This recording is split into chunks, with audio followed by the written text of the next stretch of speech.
You're listening to an episode of the Abigail Pugh podcast with, you guessed it, Abigail Pugh. I'm an introverted mama who took my online business from 0 to 7 figures in 15 months selling my own digital products on social media. And guess what? I did it all with my 3-year-old daughter no less than 3 feet away from me at all times. Now I'm bringing you everything I've learned about building a wildly profitable online business that supports your life while allowing you to truly live it. Get ready for raw, honest conversations with entrepreneurs making thousands per month selling their own digital products and people just like you who ditch self-doubt to create the life they've always wanted. If you're ready to make more money, have more impact, and still have time for the things that matter most, you're in the right place. Grab your sneakers, head out on your hot girl walk, and let's dive in.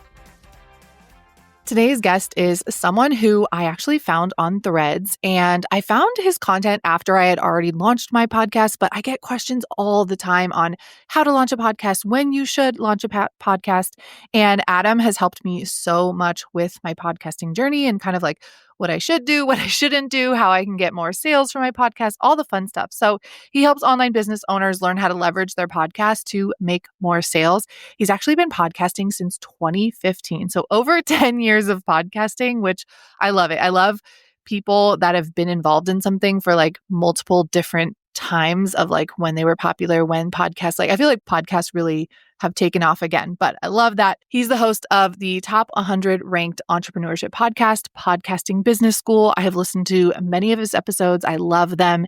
And he has recorded over 1,000 episodes, which is insane to me. I think I'm like just under 60 episodes, which is wild.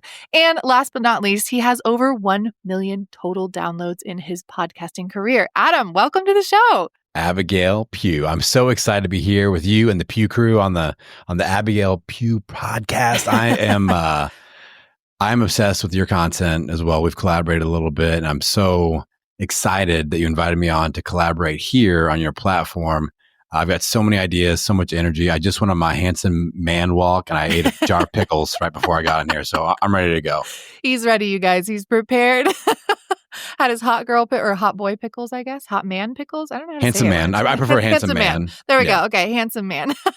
Okay, I love it. Okay, so let's dive right in. I was actually talking to Adam a little bit before the show on how the way I started my podcast is different than a lot of other people might want to start a podcast for digital products.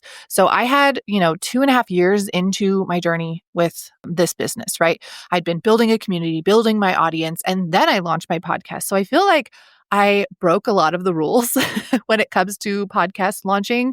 Adam talks about things all the time, like you need to have SEO in your name. There's not like, unless you know my name, you're not going to search my podcast because it's my name, or just like different things like that I didn't really do because I feel like I don't know if I did it backwards, but I launched after I'd built the audience, but I know a lot of people in my community, they want to launch a podcast now before they've built their audience and kind of use that to help them build their audience. So I'd love to kind of just dive into if someone wants to launch a podcast and maybe they have a smaller community right now and they're working on growing and building it, how would you go about that? Yeah, so I love this question. I'm glad that you brought this up because I feel like it's an important topic because the failure rate in podcasting is huge. All right, I'm going to throw a few stats out at you, Abigail. 80% of podcasts do not make it past episode 10. Wow. All right. There have been over 4.5 million podcasts launched, and only 10% of those have more than 10 episodes and have any content released in the last 90 days. So when you hear people say podcasting, everyone has one. Yeah, a lot of people have launched them, but there's a difference between having a podcast and podcasting, and only about 500,000 people are actually podcasting effectively and actively. So there's a lot of room there. So I do encourage people to still consider launching. But what you mentioned there, Abigail, like you started at a different brand level. So I like to assess pain points in the industry. I'm like, why are so many podcasters failing? Why are they quitting? Why do we have this huge attrition rate? And I think one of the main mistakes is that podcasters, they listen to your show. They are obsessed with your show and other people that have larger brands, and they try to duplicate exactly what you are doing. And they are starting with 0 followers, 0 listeners, 0 email list. And you worked really hard and you started at a much different position. So I've got full on episodes about this, but the 3 podcasting brand levels. The top one, which I consider where you, Abigail, are at, is in the influencer status. You launched a podcast and a show. You had over 100,000 Instagram followers about the same time that you launched. Is that, or you're close to that? Not quite, but I think I was either in like the 85 or 90. It was last April. So yeah, not 100,000 yet, but I definitely had like my loyal writer guys. We were getting there. Been in business for, I think, almost 2 years at the time. Yeah. Somebody launching from that influencer status, or even a lot of people try to copy somebody like Will Ferrell, that's a famous actor and comedian. And like, Will can just slap his name on a show, face on the art, and millions of downloads later. That won't work for someone like me, where I started at the bottom rung of the ladder that I call a 000 podcaster. 0 subscribers, 0 email list, 0 social media following, like literally 0. I had in 2015, I'd have one of my clients, I owned a gym at the time. She showed me, shout out to Mandy, she showed me how to set up an Instagram account. Like that's how 0 I was. All right. I love it. So there's that. And then in the middle between the influencer status and the 000, there's what I call the 1,000 True Fans podcast. So that's somebody that has been doing social media a little bit. Maybe they got 1,000 followers on IG, or they've been doing some, email marketing, and they've got 1,000 people on their email list. They're kind of in that in between, usually between 1 and 5,000 followers. That's a different brand starting position.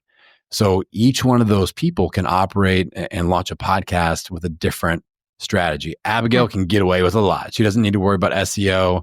She doesn't need to worry as much about like all this other stuff that I talk about, where if you're a 000 podcaster, the name of your show, leveraging keywords, all this stuff is a must. And if you aren't doing it, you're probably going to be one of those people that fails at that 10 episode status. So those are the 3 different brand levels. I think that the key takeaway from that, what I just said, is basically you got to understand where you're starting and then launch your show accordingly. Yeah, absolutely. And no comparing your show. I feel like a lot of people will do something and then they'll compare it to someone who's at a different phase in business. I do it too. I'm like, how come I didn't get this on my show? And I'm like, oh, this person has 1 million followers and they've been in business for 10 years. Like they've built more relationships. But I love that. I think it's really good to just know that I think you can start a podcast. I get this question a lot, like, when do I start it? And I'm like, I think you can start it anytime you want. Like if you have the capacity right now and you want to start a podcast and you like to talk and you want to do longer form content that doesn't require video, I say go for it. Even if you get 5 downloads and you know what I mean? Like, I don't think it's about the downloads. I think it's more about putting yourself out there, learning to be good, and like building the consistency. But what would you say someone, if they're wanting to launch from scratch, like, do you have like some sort of checklist? Like if someone's like, hey, I want to start a podcast today, what do they need to do? Because I hired a podcast manager and launch manager to help me with all those technicality things. And I feel like we did more than what you need to start. But how does one go about just starting it? Yeah. So I know because I listen to your show, I know a lot of people have digital products that they're trying to sell that listen to this podcast. So I would start there. Like I like starting at the end solution. If you are trying to leverage your show to sell digital products, like I bring up the term podcast monetization, what naturally comes to mind? Sponsorships, right? Yeah. Like people want their hot girl pickles and, this is sponsored by the Hot Girl Pickle Company, or like people email me all the time. I've released 5 episodes and I don't even have an underwear company sponsor yet. What am I doing wrong? I'm like, listen, we need to pump our brakes here, y'all. Give it some time. So, when we're talking about podcast monetization, my favorite way to monetize is by selling programs, products, and services. I think that's the easiest way. And you can do that with a much, much smaller audience versus getting and chasing sponsorships. That was one of the mistakes I made early on. I famously tell a story about my show. It was a health podcast. First 3 years, I made a total of $37 from Mushroom Coffee affiliate links, and that wasn't very successful. I flipped the switch to selling programs, products, and services, and I was a full-time podcaster, and I sold my gym by the end of year 5. So big difference. So I like to start with what we're trying to sell and monetize. Start with that digital product and go, okay, what pain point am I solving by selling this to somebody? That is the topic of our podcast. There we go. All right. So let's say you are an Instagram growth and marketing expert. Okay. Then those types of words need to be the focus point of our podcast, because now we go, let's attract the earbuds and eyeballs of the ideal client. So what are they struggling with? And I recommend using my perfect podcast naming formula. So it's a simple 3-step checklist. And I want people to be able to, especially if you're a 000 podcaster. Yeah. This is really important. So when I read the name of your show, the first thing is I want to know what the show is about. All right. The second thing is I want to know who it's for. And the third thing is I want to see at least 2 keywords in there. So usually that ends up being in the form of XYZ tips for X, Y, and Z. So it could be Instagram growth strategies for solopreneurs or for stay-at-home moms, or digital product sales tips for moms, or like that's, I know what it's about. I know who it's for, and we got some keywords. And I like an identifying term to be in there. So for solopreneurs, keyword plus an identifying term, for stay-at-home moms, for dentists, for personal trainers. That little niching down is important. There's a concept that I developed called the podcast monetization difficulty axis. It's this whole like XY axis thing, but it's all about niching down. And just in the name of your show, if you can have that identifying term of who this is actually for, you automatically niche down and it's easier to make money. It's the difference between Instagram growth coaching, period, or Instagram growth coaching for personal trainers. Yep. What's going to sell at a higher ticket? Yeah, exactly. And people know when they see the show and they're searching something, they'll know, oh, hey, this is for me because that is my goal and that is who I am. And it's not sexy. I feel like those types of names are not sexy. And I think that was really hard for me and why I ended up just going with my name, because I was like, I want it to be searchable, but also like I want it to be fun and something like creative. But that's not searchable, like unless you're someone that already has an audience, like Jenna Kutcher, for example, goal digger. Nobody's going to be randomly searching that term by itself. Like she could use that because she's very well known. Like everybody knows her if you're kind of in the marketing space. So having that type of name totally works for her because of like the business that she's already built. Whereas if you're someone who's just starting off and you want to attract digital product sales from your podcast, you need to make sure people can find you when they're searching your name, which, like I said, it's not sexy, but I love how you included like who it's for. Because sometimes I will listen to shows and I'm like, oh, this is the topic I want, but this is not how I want to build it at all. Like this is not for me because, as someone who's like a mom and a solopreneur, I don't want a team. I want more time with my family than I want to spend in my business. There are certain people, which no hate to them, like they're building in a different way. I don't have 12 hours a day to devote to my business. And sometimes I'll listen to podcasts. They're usually made by single men, which again, no hate to them, but they have a different time amount that they can pour into their business each day. So when they're suggesting things that take 12 hours a day, I'm like, oh, this podcast is not for me. Like I can't do those types of things. Now, kind of rapid fire, can you name your favorite platforms to record in and tools to use for recording? Okay. This is another topic where a lot of new podcasters, people launching, they spin their wheels a lot. Yeah. And I'm like, simple is better and easy. Yeah. So there's no right or wrong answer, but let me just tell you what I've done. I've recorded over 1,000 episodes on a $97 microphone. I'm on a $97 microphone right now. A lot of podcasters get hung up on like the look and I got to have this big chunky silver thing in front of my face. Now I'm a podcaster. And if you like to nerd out on technology, go for it. But I see a lot of podcasters that spend $800 on a mic. I'm like, spend 97 and then hire me, spend the rest on me and I'll help you do it right. like that's going to be a lot more effective. Yeah. A lot of what I call podcrastinators out there, they start like they're stuck in the setup and they never actually launch their show. So I've got an ATR 2100 microphone. I record, I use StreamYard. It's actually a little bit expensive. I've recorded hundreds of episodes on Zoom. All right. Oh, wow. So $97 mic, ATR 2100, get it on Amazon. Actually, I think it's like $47 on sale. So my mic was $47. Yeah. Like bam. There are really good mics. Yes. I'll link both in the show notes for you guys as well. And you can record on Zoom. Most people know how to do that. The audio is just fine.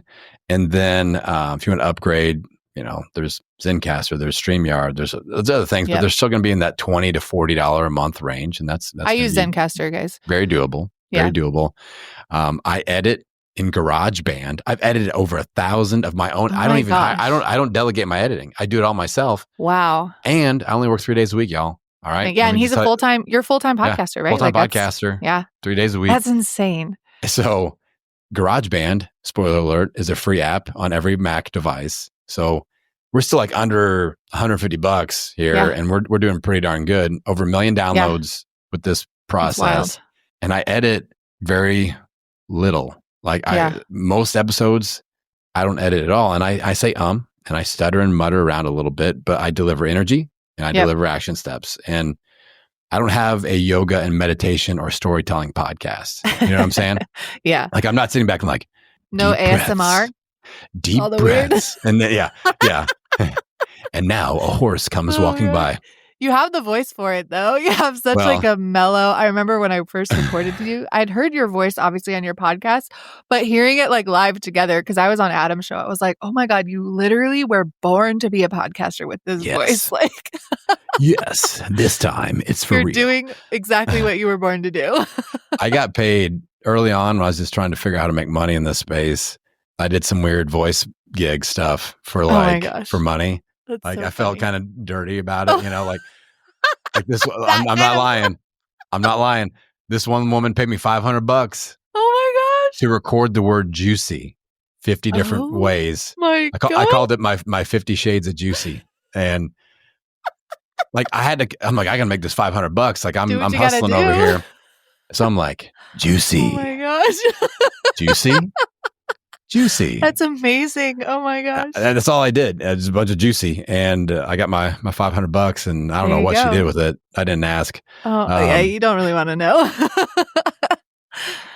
Okay, so we can start off with very simple equipment. What do you prefer? Solo? If so, with the end goal in mind of trying to sell more digital products from your podcast, solo podcast episodes or guest episodes? Oh yeah. Let me give you the formula. I've Got got a formula lots. for everything. I love I it. do. I have formulas for everything and I name everything. That's just part of the way my brain works. So my 2/3 content rule. All right. If you're trying to sell things, whether it's your own services, coaching, or digital products, I think it's really important that you're the expert on 2/3 of your content. So I like to have 2/3 of your episodes as solo or what I call coaching or case study episodes. All right. And then 1/3 is strategic interviews. So I like both. But the problem with an interview only show is that your audience sees you as the person that interviews experts, not as the expert, and you will not sell things because you're not the expert. They will buy from the guest that's on your show and not you. And that's a problem for a lot of people. Because again, talking about like that brand level, having podcasting heroes, and you have somebody like Tim Ferriss that does only interviews, like, oh, that's how podcasting is done, only interviews. And if you're trying to be the expert, you got to be the expert. So solo episodes, case study episodes, if you sell digital courses and products and you have helped somebody get a result, bring them onto your show and then do a 15 to 20 minute episode where you go, hey, why did you buy my thing? What problem were we trying to solve? Okay. How did that go? And then what have you been able to achieve now? And what's your next goal? And then you can kind of live coach them a little bit there. And these are gold for just expert positioning content. I have so many people. I do podcast audits and online business hot seats on my show. And people just eat up these episodes. And those will be my most downloaded episodes compared to having anybody big, fancy, and famous on my show, including Abigail Pugh. Like my podcast audit episodes are always the most downloaded. So Yeah. that's something to consider. And then the other third, we go strategic interviews. So I caution podcasters, do not just let anybody on your show. And the more that you podcast, Abigail, I'm sure you get the emails several times a day of, have I got the best guest for you? It is this so-and-so dentist that has blah, blah, blah. I'm like, dentist. I get hit by dentists for my podcast all the time. I'm like, I don't have the I tooth got a podcast geologist over here. once. I was Yeah. like, what? They're terrible. I don't understand. Why would I have a geologist on my show? And I hate it because I feel terrible saying no, but I'm like, I have to like respect my listeners. Like I can't just let random topics on. Like I love bringing people on, but at the same time, it has to be mutually beneficial. Yeah. Oh, which they is are good hard. at guilt tripping you, right? And then I they send you that follow. know. Did you get my email? How come you're Because not reading this? I saw that you opened it. I'm like, oh my gosh, you guys, please be nice. my client is waiting to share your episode with their millions of followers. Yeah, right. There's no way. So those pitches are aggressive. Yes. And they're good at what they do, and they're terrible. What I recommend doing, you see the pitch title and the email, move it straight to spam and don't even open it and just let it sit there. That's what I do. That way you're not, there's no fear of guilt. I feel terribly guilty every single time. I move them to spam and I watch them reply a bunch of times in spam. And I just laugh. I like looking at my spam. I'm like, they're wasting their own time instead of mine. They get so intense sometimes, like guilting me for saying like, how like this person would be great. Why are you not responding? Da, da, da. I'm like, you're a geologist. Like, you're not going to be on my show. I'm sorry. I see the opposite though. Like I have people that pitch me that they are using AI or there's some sort of something that I don't understand and they don't fill in the template. So it's like, hello, podcaster in brackets. We love your show. Insert show name. It literally says insert show name here. Oh my gosh, so embarrassing. But it gets even worse. I had somebody that addressed me as Amanda. Three follow-up. Amanda, why are you not reading? Oh my gosh. Amanda. That's embarrassing. I created, those are my most viewed Instagram reels. I created these Instagram reels. I'm like, how long will they call me Amanda for? And I kept on like screenshotting it. What should I say back? And then people would like, actually engage in my content. So we don't say yes to any of those people. Yeah. We have to first check the box. You have somebody on your show and you got to say, okay, what's in it for my audience? Like they have to be able to deliver for your audience or it's a no-go. But then you have to ask, what's in it for me? Collaboration wise. Like, I invited you on my podcast, Podcasting Business School, because I knew you'd deliver for my audience and you're a brand that I want to be connected with. Yeah. And I want to collaborate and I want to be connected to what you got. Yeah. I want to hitch my wagon of content, your wagon of content. Like, let's create some stuff. Let's do some Instagram lives. Come and talk to my clients. I'll talk to you, or whatever. Like, you're a great collaboration partner. That's what's in it for me. We have to be self-serving. You do. I'm like, I've done a bunch of downloads on my show. You've done a bunch of downloads on your show. That is great for both of us. Not a million yet, but to be exposed. You're on the fast track to doing that.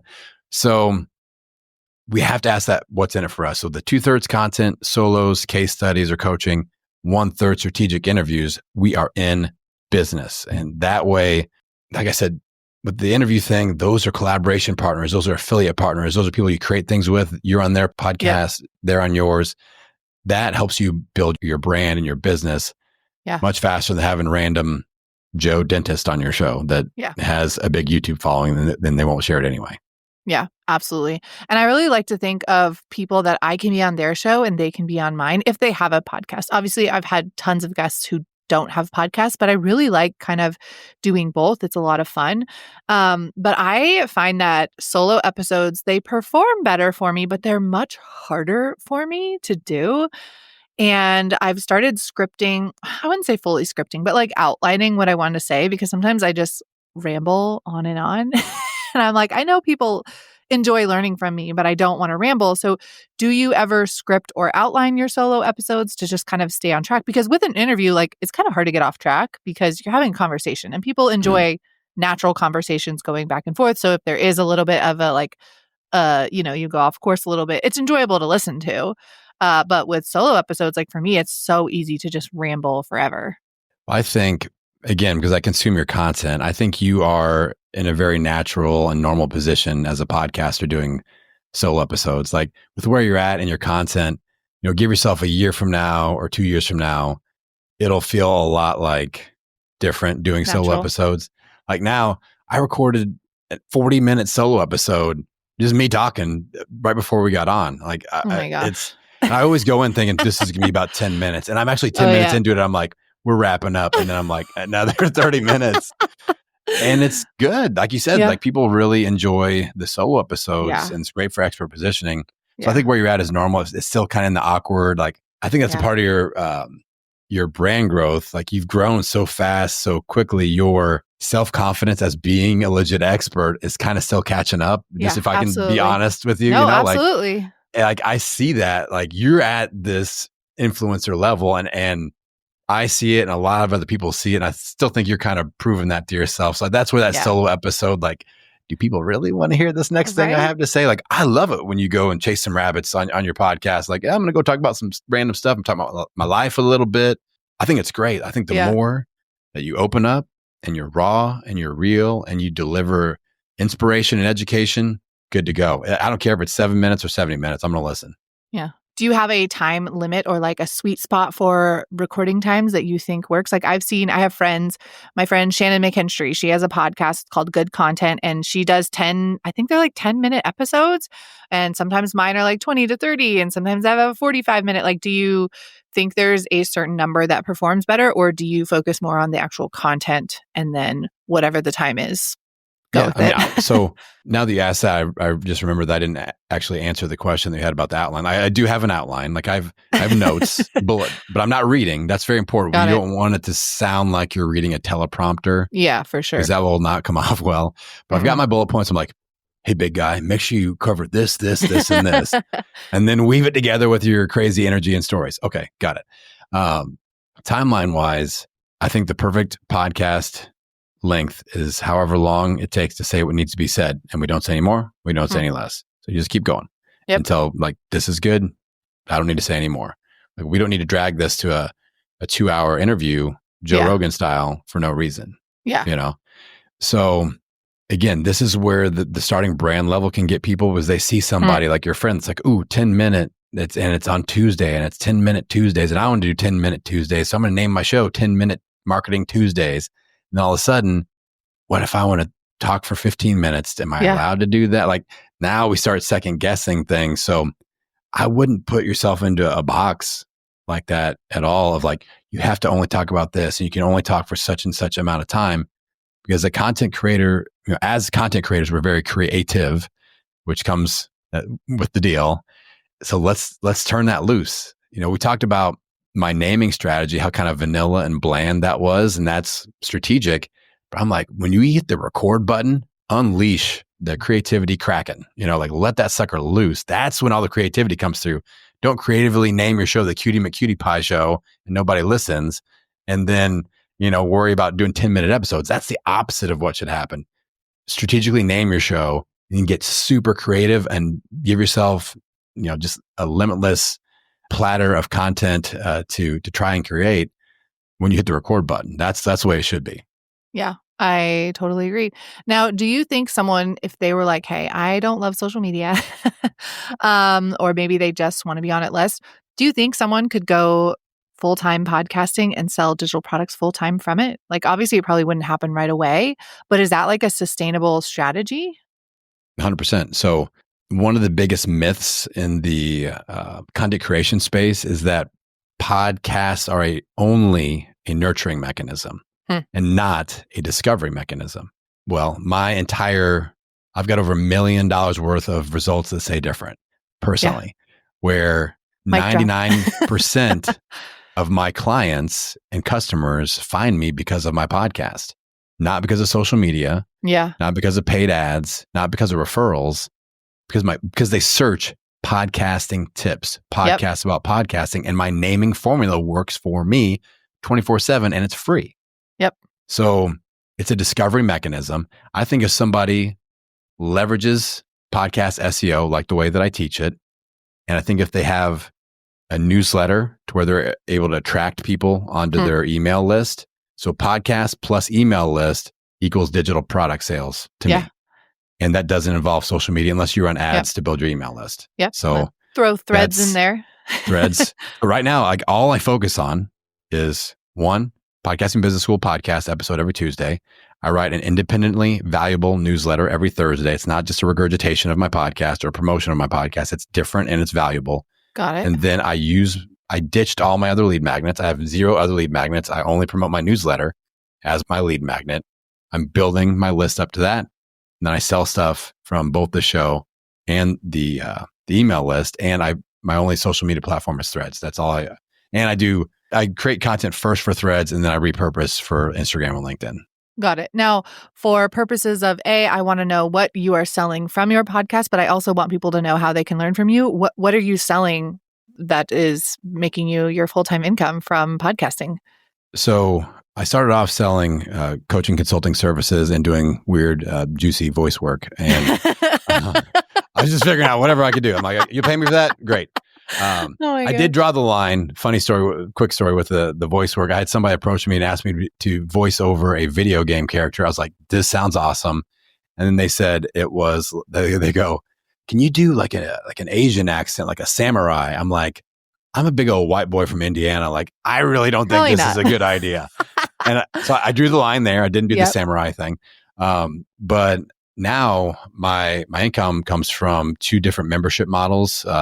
One is my Download Growth Club, which is people that have launched and now they're looking to grow their show.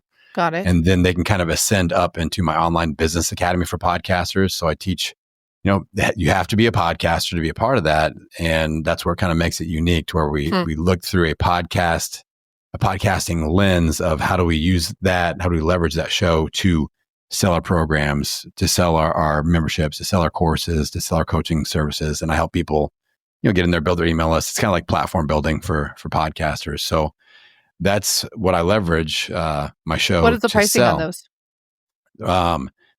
Right now, the Online Business Academy for podcasters, we're getting ready to up the price. So, but if somebody wants to do a 10-day free trial, I'd be glad to, we'll get the link. Awesome. But it's $750 for 90 days of access in there currently. So get it while it's hot before I raise the price again on that one. And then Download Growth Club is $495 for a lifetime membership. And we do monthly group coaching. I've got almost 100 videos in there on my podcast growth prescription and the whole deal. So we have people in that membership. The goal is to get podcasters over 1,000 downloads per episode, which got it. People don't know this, but if you do 1,000 downloads per episode on average, you're in the top 20% of all podcasts. So that's wild. 1,000 when true I heard fans. you say that became my first goal. And now I hit that usually, not always, like sometimes there's more niched episodes, which like I know certain people in my audience need it and not everyone. And I know they're going to be lower, but now I can usually hit that in like the first 4 days. And I'm like, it's so wild Baller. and fun and cool. Yeah. And you've worked for it. Like, yeah. I mean, just everybody listening and imagine this. Abigail says words into her $40 microphone. She loads it up. It goes out and 1,000 people have listened to that thing within 4 days. That's the power of podcasting. Wild. And you like hang out with your kid and stuff. Like you see them, Yeah, all the time. Like I choose her and my husband over work all the time. Yes.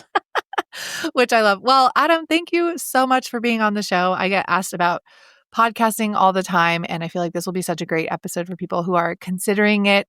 I love it. I really feel like becoming a podcaster has helped me better learn how to speak about things as well, because it is longer form. Like longer form content, I'm going to warn you right now, it is completely different than short form because you have to kind of know what you're going to say before you hit record. Whereas like with short form content, it's much easier to kind of just, okay, I have a general idea and I'll stop the camera and then I'll think for a second and I'll think what I'm going to say next. Or it's text on a reel that you've already filmed. So long form content is different. But the way I have been able to connect with my community on a deeper level with this podcast has blown my mind. And I haven't even tapped into really monetizing it yet. Like I will, attach affiliate links and things like that when I mention things, but it's more so for me just been a way to connect on a deeper level, see what people are interested in, see what they need more information on. But I love it. And if you're thinking of starting podcasting, I would 10 out of 10 recommend learning from Adam. So thank you guys so much for being here. Adam, if you could tell someone who is thinking about starting a podcast one thing to avoid, like one mistake to avoid, what would it be before we close the show? I think the mistake you have to avoid is that podcastination. Podcasting takes a ready, fire, aim approach. Yep. Not ready. You get stuck going ready, aim. I met somebody that had 45 episodes recorded and hadn't launched yet once. Oh my gosh. Ready, fire, aim. Your first year of podcasting, you're going to figure out how to be a podcaster. Hang out in my world. I'll show you how to do it quickly. Okay, I forgot these rapid fire questions real quick. How many times should we release an episode per week? And is there a better day during the week to release them? And then I'll let you go. Let's go. Okay, so I am a big fan of weekly content because we are able to insert our content into the weekly routines of our listeners. So release weekly content. You do not have to create weekly content. There's a difference. I haven't created any content in the last 2 weeks because I've been on break, and I've never missed a week since 2015. I've released a weekly episode I've never missed since 2015, but I don't record every week because I batch record. So weekly, And then what was the second part of the question? What day of the week is your favorite? Day of the week. Anything other than the weekend. Yeah. Again, because of pattern disruption. Yep. Schedules on the weekend are different. We want to get our content to where somebody's like, ooh, a new episode comes out of Podcasting Business School on Tuesday. Yep. I listen to it every Tuesday night on my commute home, or when I walk on the treadmill on Wednesday, or while I do my hot girl walk on Thursday night, or whatever. Like that's what we want. We want that cadence. And I got to give you a shout out real quick. For 30 seconds, you came on my show several weeks back and talked about trial reels. And my son is a middle school football player. He's a very talented young man. He's getting a lot of attention. He's got an Instagram account. And I've been using trial reels on his videos specifically. And this week he had one. He's got like 250 followers. He had a trial reel that's over almost 500,000 views. Oh my gosh, that's so cool. And now like all of his reels are like 20K plus. And he's got 200, he's this 8th grade kid. Oh my gosh, that's so cool. He's an impressive athlete, so that helps. He's doing some cool stuff. And that's amazing. But doing these little football videos, and his friend, he's like the king of middle school because of this. Like, how much clout an 8th grader gets from having 500,000 views on an Instagram reel. That's amazing. Oh so my gosh. My son would like to thank you for all his dating life has really improved since the trial reels. Oh my gosh. Well, I'm glad I can help your Start son's doing dating trial life. reels. Start doing trial reels. Oh my gosh, you guys, I'll link both of I have 2 trial reel episodes because people were loving the first one. And then I got so many questions. I did a Q&A one. So I'll link both of those in the show notes. If you're not using trial reels, please, for the love of all that is holy, try them. They're so much fun. I feel like Instagram has not released something this useful in a long time. So take advantage of it before I don't think they're going to take it away, honestly, but take advantage of it while it's new. So Adam, thank you so much for being on the show. I am off to hopefully get another hot girl walk in for the day. I hope you guys have a great rest of your week, and I will see you on next week's episode. Thank you so much for hanging out with me and my guests today. If you learned anything from our episode, I would love it if you could share it over on your Instagram stories and tag me at Abigail Pugh. Until next time, love you, mean it.